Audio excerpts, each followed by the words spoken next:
Hey y'all, welcome back to the studio. I wanted to come back on and just give a tour of the hand builds that we made with our new hand building jig. So if you go back a couple of videos, you will see the mug that we hand built, and then these two lidded jars, the salt pot I think I called it, and then this lidded jar.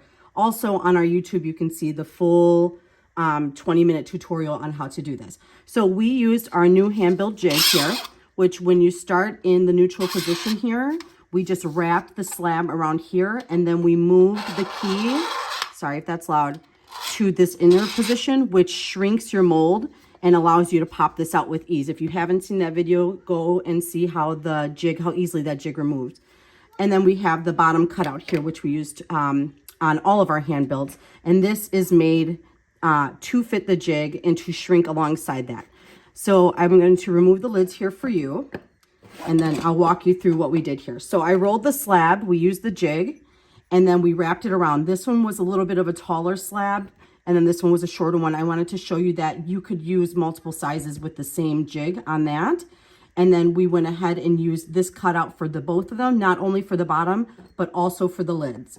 So the cutout fits perfectly on the bottom, gives you a nice seamless transition there. We used our shark fin to come in and cut in the foot on both of these jars.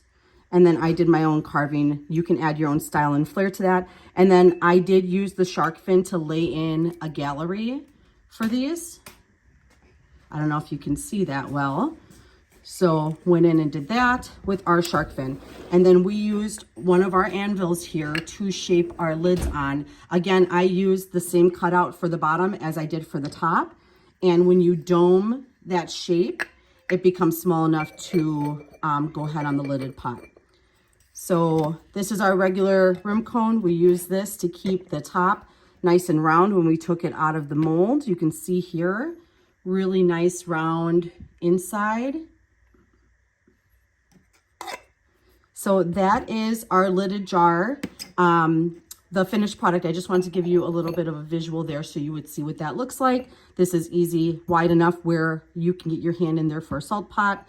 And then this one also can be for salt storage or anything else. We do have a smaller jig here. This is our smaller one. It would make a form that is taller and more narrow than that. So we have that available with the appropriate cutout for that as well.